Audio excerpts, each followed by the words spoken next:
everyone, I Jhalak Patel, Assistant Professor in LG Institute of Engineering and Technology in the Department of Electronics and Communication, welcoming you to my channel of wireless communication. Today we are going to discuss about the cellular cell concept with topic co-channel interference and cell splitting technique. Let's start with co-channel interference and adjacent channel interference. First of all, what is co-channel interference? So, the co-channel interference is the interference between the signals from co-channel cells, while the adjacent channel interference is interference that results from the signals that are adjacent in frequency. So this is the basic difference between co-channel and adjacent channel interference. Now the next is how we prevent the interference in co-channel cell or in adjacent cell. First of all, we talk about co-channel cell interference, how we reduce it. So to reduce co-channel interference, we can physically separate these cells with minimum distance to provide isolation. While in case of adjacent cell interference, we can use filter and channel assignment technique to reduce interference. Next question is how we can improve the level of interference. So in case of co-channel cell, again we can get better reuse ratio, or the transmission quality is affected if co-channel interference is not regularly related with the level of interference. While in case of adjacent cell interference, another cause for adjacent channel interference is frequency reuse. When frequency reuse is high, there are more chances for interference because of the separation between cells. So these are the main three points which are the difference between co-channel and adjacent channel interference. Now next is co-channel reuse factor. Co-channel reuse factor, it is denoted by Q and it is given by like D by R, or you can also denote it by Q, and it is given by under root 3n, where n is cluster size. You can also calculate n from I square plus ij plus j square, which we discussed earlier in the previous lecture. We can also make one table for relationship between co-channel reuse ratio and cluster size like this. Here in this table, I consider the different value of I and j and then calculate cluster size from that value by equation I square plus ij plus j square, that is equal to cluster size. You can also calculate co-channel reuse ratio, which is D by R or Q, by using the equation under root 3n. So from this table, what will be the conclusion? So the conclusion is, you can see that as the cluster size increases, means as the value of n increases, the co-channel reuse factor is also increases. You can see like for 7 it will be 4.58, for 12 it is 6, so it is increases. So to get the better reuse factor, you should use large value of cluster size. Next is signal to interference ratio. Basically, signal to interference ratio for mobile receiver that observes forward channel can be expressed like this. S by I is equal to S sigma from j equal to 1 to j ij. Here S is desired signal power from desired base station. Here the ij is number of interfering co-channel cells and ij is interferent power level from jth interfering co-channel cells. You can also relate it with co-channel reuse factor like this, like S by I is equal to inverse of co-channel reuse factor ratio, means D by I raised to minus n. Here the n denotes path loss exponent. Here you can see that over here 6 is used. Here 6 is nothing but number of co-channel cells. You can calculate number of co-channel cells for one system and put it over here, and you can get the value of signal to interference ratio. Now the question is how one can improve the signal to interference ratio. So you can minimize the value of interference, then you can improve the signal to interference ratio. Another technique is if we use the multiple antenna, means if more number of antennas are used, then also signal to interference ratio is better compared to the previous one. And the third factor is by decreasing the height of antenna. So this is how one can relate with signal to interference ratio. Next is different improvement techniques for cellular cell capacity. Let's start with the list of several improvement techniques to increase cellular cell capacity. The first technique is cell splitting. Next is cell sectoring. Third, microcell zone concept, and repeaters. One by one we take all the techniques into consideration.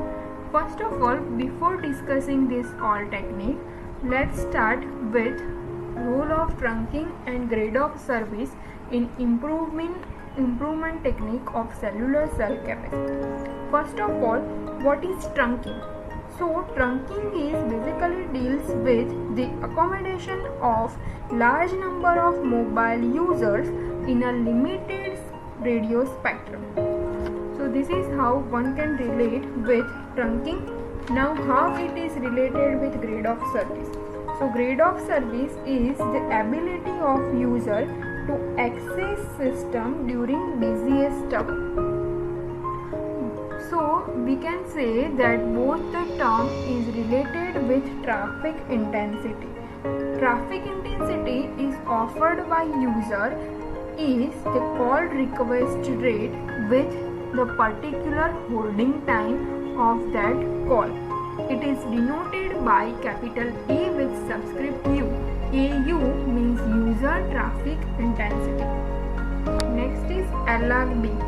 To provide the grade of service, it is also a measure of congestion that is specified as probability of call being blocked. Means LRB means probability of call being blocked. If you want the probability of call being delayed by some amount, then it is given by Erlang C. So Erlang B and Erlang C is nothing but the probability of call being blocked or call being delayed. Now let's start with the first cellular cell improvement technique is cell splitting. Cell splitting is a method of subdividing cell into smaller size cells, each within its own base station, following a decrease in the transmitted power and height of antenna, like this. This is our original cellular cell concept without the effect of cell splitting. When we applied cell splitting to this particular cellular region, it looks like this. Over here you can see that this smaller cell is divided into 3 cells. Here A cell is divided into 3 number of cells. Here the main advantage of cell splitting is that it increases the cellular capacity of system where frequency reuse technique can be efficiently implemented. Basically we can relate it with some equations like for newer cell to be smaller in size, the transmitter power must be decreased. First of all, we relate with the older one. Like for original cell, the relation between received power and transmitted power power is given by PR0 or PRO is equal to PT1 R raised to minus n. PRO means receiver power for original cell and PT1 means transmitted power for original cell. R is the distance and small n is path loss exponent. Now, after applying cell splitting technique, the relationship for newer cell is like this. Prn is equal to Pt2 R by 2 raised to minus n. Here, I consider that the radius is divided by 2 means exactly it becomes half. You can also take the radius divided by 3, radius divided 4 or any of the factor. Basically, it is related with this equation only. Prn is equal to Pt2 R by some factor raised to minus n. Minus n denotes again path loss exponent. Here, if you want to calculate for path loss exponent 4, then the relationship will be like this. Like transmitted power is 16th of transmitted power of older one. Okay, so this indicates that transmitted power must be reduced by 12 dB in order to fill the original coverage area with microcell to maintain its signal to interference ratio. Now, we consider some advantages of cell splitting technique. So, advantages are like this. Obviously, it offers greater system capacity because cells are divided into the smaller number of cells. Then reuse of cells is possible with cell splitting. You can divide the cell and get the newer cell. So it provides reuse of cell. Obviously, transmitted power is not much reduced because in the previous equation you can see that Pt2 is equal to Pt1 divided by 16 or some other factor, but it is basically divided by some factor, means the transmit power is reduced. Now, what are the limitations of this technique? Limitations are obviously the more number of cells are produced because of the production of more number of cells when one mobile user transfer from one base station or cell to another cell or base station, handoff occurs. So here number of cells increases, that's why number of handoff also increases, and to get the more base station, more towers are required. So cell splitting has its own pros and cons. You can choose accordingly. Next is repeaters. So the second technique to improve the cellular cell capacity is repeaters. So first of all, why repeaters are used? So the users of wireless network require dedicated coverage for coverage in area like mountains, valleys or building. To provide range of capability like radio retransmitter, the repeaters are used. You can also call it as radio retransmitters.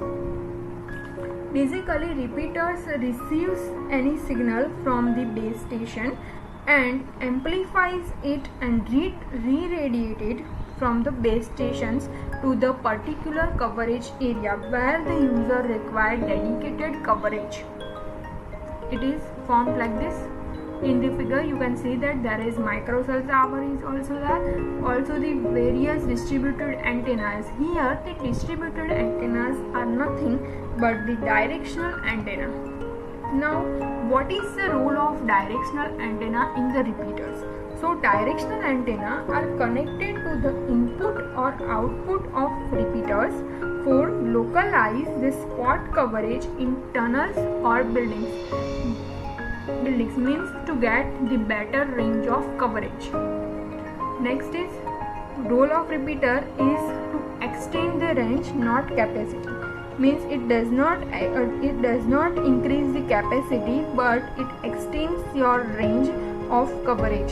So this is how repeater works. Okay. In the next session we discuss about the other two technique of cellular cell capacity. If you have any query or questions regarding this presentation, then you can ask me at my email ID. Thank you for watching.